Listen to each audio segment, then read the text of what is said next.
Live ini kita boleh try. Okay. Sekejap. Apakah polisi kemah besar ini masih lagi kekal menjadi pendirian dan presiden kita? Mengapa dan bagaimana dia dilakukan? Kalau Datuk Seri menjadi timbalan presiden dan adakah Datuk Seri juga kalau menjadi timbalan presiden berganding bersama Datuk Seri Anwar mungkin akan cuba review tarik daripada pendekatan ini yang memastikan PKR ini mungkin lebih ke depan, lebih relevan dan yang paling penting itu lebih kuat menghadapi PRU ke-15. Ya. Yang jelas. Saudara Sri, Pak Minik, terima kasih saudara Mujibu dan Prof. Siva. Terima kasih. Okey, Prof Mujibu bertanyakan berkenaan dengan kemah besar kepada Datuk Seri Saifuddin Nasution. So kita dengar. Saya akan berpegang kepada kenyataan fakta bahawa tajuk kemah besar tidak pernah dibincang di dalam semua proses membuat keputusan dalam parti. Noktah. Tak ada. Kalau saudara Mujibu dan yang lain nak mendengar ada lain daripada itu, saya tak ada pilihan. Saya cuma menyebut bahawa tajuk itu tidak pernah dibincang di dalam parti keadilan. Tidak pernah. Ya. Okey. Now, dia mengatakan, Datuk Seri Saifuddin mengatakan bahawa tajuk kemah besar tidak pernah dibincangkan di dalam Parti Keadilan. Now, kalau kita teliti jawapan yang disemukakan oleh Datuk Seri Saifuddin Nasution itu, betul. Saya ulang balik. Kita dengar balik perkataan dia. Sebab itu dia careful dalam menggunakan perkataan dia. Dia kata apa? Kemah besar tidak pernah dibincang di dalam semua proses membuat keputusan dalam parti. Noktah. Apakah Okey. Saya akan berpegang kepada kenyataan fakta. Dia berpegang kepada kenyataan fakta bahawa semua proses itu tidak pernah dibincangkan di dalam parti dan tidak pernah dibincangkan dalam Parti Keadilan, dia kata. So, adakah dia menipu? Tak, dia tak menipu. Memang betul. Proses itu tidak pernah dibincangkan di dalam mesyuarat Parti Keadilan.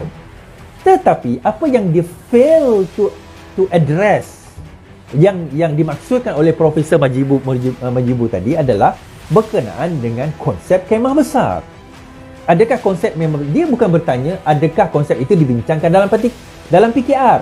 Kalau merujuk kepada PKR sahaja, ialah memanglah dia tidak dibincangkan, tidak dipersetujui, tidak pernah ada perbincangan pun dalam PKR. Tetapi kita bercakap dalam konteks Pakatan Harapan. Jadi bila dia memberi half truth is a whole lie, itu pepatah orang putih kan. Fakta yang separuh itu juga bermaksud itu satu penipuan. Saya tak kata Datuk Seri Saifuddin menipu, tetapi maksudnya daripada segi fakta itu dia cuba mengelak untuk menjawab persoalan kemah besar. Seolah-olah indikasinya seolah-olah mengatakan bahawa tak ada pun kemah besar ni. Secara faktanya tak ada pun kemah besar ini. Dia kata seolah-olah begitu. Okey, kita kena faham konteks dan juga teks yang cuba disampaikan oleh Datuk Seri Saifuddin Nasution. Adakah benar? Benar, betul. Di dalam PKR tidak ada perbincangan dan persetujuan untuk kemah besar. Tetapi dia gagal meneruskan jawapannya kepada dalam konteks Pakatan Harapan bagaimana? Bagaimana dalam konteks Pakatan Harapan? Kerana bila kita menyentuh dalam konteks Pakatan Harapan, cara pertama, kemah besar ini adalah ide yang dibawa di dalam Pakatan Harapan. Dimulakan oleh Amanah, diteruskan oleh DAP, kemudian dibawa dan dipersetujui, serta bukan dipersetujui tetapi diteruskan, ditelusuri oleh Datuk Seri Saifuddin Nasution melalui PKR. Kenapa saya berkata demikian, tuan-tuan? Memang Amanah antara yang paling awal mengemukakan idea kemah besar ini. Semenjak daripada kejatuhan hari itu, Amanah daripada Saifuddin, Khalid Samad, Mat Sabu tidak pernah berhenti bercakap tentang soal kemah besar. DAP hanya menyambut dan bersetuju dengan perkara tersebut. Malah Khalid Samad sendiri pernah menyebut, umpamanya kalau kita nak kait buah kelapa 10 kaki, kita hanya ada kayu 8 kaki. Jadi Mahathir ni ada 2 kaki. Jadi kita perlu kayu Mahathir walaupun 2 kaki untuk nak kaut 10 kaki itu. Itu istilah dia kata. Nak menang itu kita mungkin boleh katakanlah 109 kursi. Tapi kita perlu ada 4-5 kursi geng-geng yang pengkhianat ataupun yang bukan geng kita ni, kita kena bawa untuk nak bentuk kerajaan. Itu hujah dia. Now, itu yang gagal disebut oleh Datuk Seri Saifuddin Nasution. Jadi orang semua terkejut tadi. Ya ke Saifuddin ni tak pernah nak bercakap soal Kemah Besar? Habis hari tu macam mana? Di PKR tidak pernah berbincang atau bersetuju. Berbincang bukan bersetuju dengan Kemah Besar atau membincangkan Kemah Besar secara tuntas. Tetapi dia gagal meletakkan bahawa Pakatan Harapan amanah bersetuju, amanah membawa idea ini. Kemudian DAP meneruskan yang menjayakan Kemah Besar ni tidak lain tidak bukan Datuk Seri Saifuddin Nasution. Kenapa saya berkata demikian? Adakah ini fitnah? Baik, kita baca kenyataan beliau pada 22 hari bulan sebagaimana yang disebut oleh profesor tadi. Dia kenyataan 22 hari bulan Saifuddin Nasution mengenai 22 hari bulan April 2022. 22 April 2022 mengenai perbincangan yang disebutkan tadi. Disebut apa? Ni Datuk Seri Saifuddin kata, PH sedia berunding bincang dengan mana-mana parti untuk kerjasama PRU 15, kata Saifuddin. Okey, saya ulang. PH sedia berunding bincang dengan mana-mana parti untuk kerjasama PRU 15, kata Saifuddin. So adakah Saifuddin menipu? Tak. Saifuddin tak menipu bila dia kata tak ada perbincangan dalam PKR. Tetapi dia tak bercakap secara penuh, iaitu perbincangan itu ada dalam Pakatan Harapan. Saya baca dekat sini kenyataan pada 22 hari bulan April 2022. Pakatan Harapan bersedia untuk berunding dan berbincang dengan mana-mana parti politik untuk bekerjasama dalam menghadapi pilihan raya ke-15, kata Setiausaha Agong PH Saifuddin Nasution.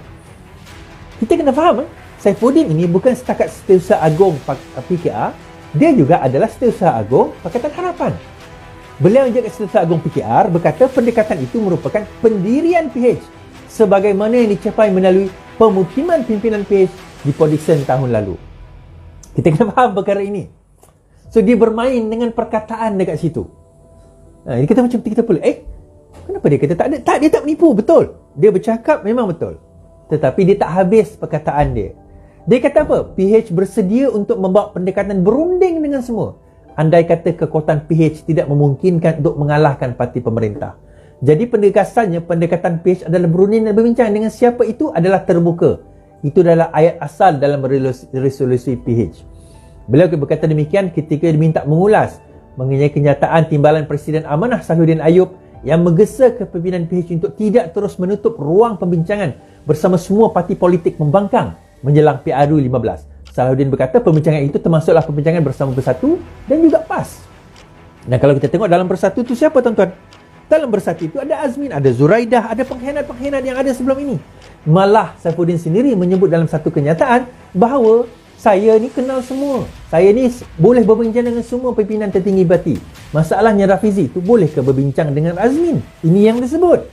Bukan saya sebut, di-quote oleh surat khabar akhbar mengenai kenyataan tersebut. Now, di dalam debat tadi dia ada dua Saifuddin. Dia bagi saya macam ni, di dalam debat tadi dia membawa dua siri kemah besar.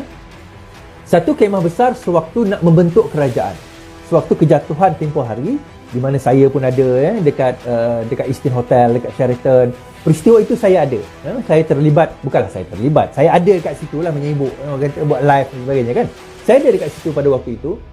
Dan pada waktu itu kalau kita lihat bagaimana ada perbincangan untuk nak membentuk kerajaan baru, sehingga pada masa itu saya ingat lagi orang terakhir menandatangani SD adalah Barubian, kemudian dia membawa 114 orang yang ke-114 menandatangani SD untuk menyokong Pakatan Harapan dan Mahathir menjadi Perdana Menteri. Malangnya pada petang itu atau pagi itu sudah keluar satu pekeliling daripada istana mengatakan Muhyiddin Yassin akan dilantik menjadi Perdana Menteri. Sudah ada majoriti dalam perkara ini. Now, since Rafizi dah sebut tadi, maka saya boleh sebutlah. Sebenarnya kalau orang kata Rafizi itu bercuti, sebenarnya since Rafizi dah sebut, maka saya boleh sebut. Fakta ini saya tahu tapi saya tak boleh nak sebut. Since Rafizi dah sebut, maka saya boleh sebut. Iaitu sehari atau 2 hari selepas berlaku pengkhianatan, sebenarnya memang Rafizi ada berjumpa dengan Saifuddin dan ada berjumpa dengan Datuk Seri Anwar Ibrahim membincangkan perkara ini. Tengok balik video tadi tu. So kalau dia kata dia bercuti, sebenarnya itu yang masalahnya Saifuddin ni. Dia kata Rafizi bercuti, tetapi dia lupa bahawa beberapa hari selepas pengkhianatan, Datuk Seri Anwar ada memanggil Rafizi dan perbincangan dan pertemuan itu ada. Dan Rafizi memberi pandangan. Dan pandangan Rafizi adalah mudah saja. Takkan kita nak ambil katak balik untuk masuk ke dalam dalam kerajaan kita ini dalam keadaan dia sudah khianat. Itu pendapat Rafizi dan dia nyatakan tadi. Dia nyatakan pendapat tersebut. Dan bila pendapat itu ditolak, mereka masih nak meneruskan juga perbincangan dan nak mengambil katak-katak ni untuk membentuk kerajaan dan sebagainya. Pada masa itu Rafizi mengatakan tak apalah. Tak apalah, dia pun mengundurkan diri. Kalau korang rasa nak bincang, korang bincanglah. You ask my opinion, I gave you my opinion, then that's fine. Kamu dah tanya pendapat aku pun memberi pendapat aku, maka itulah dia. Itulah yang terbaik. So tak ada masalah lah. Jadi kalau itulah yang dinyatakan dan itu yang berlaku, faham satu perkara. Apa dia perkara ini? Apa dia perkara tersebut? Itu permasalahan pada awal. Pada awal ini kita masih berlaku kucar kacir. Pada masa itu tak pasti sama ada kita ni nak bentuk kerajaan, tak bentuk kerajaan. Rafizi dah bagi pendapat, itu pendapat dia. Cuma pendekatan pada bab isu nak bawa juga apa orang kata pendekatan kemah besar so-called pada masa itu, gabungan untuk bentuk kerajaan juga, nak mengembalikan bandar rakyat. Okay, that one is one part. Another part is where sekarang ini menghadapi pilihan raya. Dan Rafizi sebut juga tadi, dan since dia dah sebut, saya sebut jugalah, bahawa even pada PRN Johor pun ada rupanya perbincangan dengan Muhyiddin Yassin untuk nak menghadapi PRN di Johor supaya tidak berlaku pertembungan. Ada. Since Rafizi dah sebut, saya pun sebut. Kan, bahawa perbincangan dan juga ada perkara itu berlaku. Now, tuan-tuan, apa isu dia dengan perkara ini? Isu dia macam Rafizi sebut, kita at the mercy of our enemy. Dan saya sebut benda ni sebelum ini banyak kali. Biar kita boleh guna musuh kita untuk lawan musuh kita. My enemy's enemy is my friend. Tetapi jangan sekali-kali kita menggunakan kekuatan musuh kita untuk membina kekuatan diri kita sendiri. Itu masalah. Kenapa tuan-tuan? Bila kita menggunakan musuh kita untuk membina kekuatan kita, the moment dia tak suka kat kita, dia boleh tarik sokongan tersebut. Dia boleh tarik sokongan tersebut dan akhirnya bila dia tarik sokongan tersebut, apa yang berlaku? Kerajaan akan tumbang. Dah pernah berlaku. Sudah pernah berlaku. Sudah dinyatakan, sudah ternyata, sudah termeteri. Sudah berlaku perkara tersebut.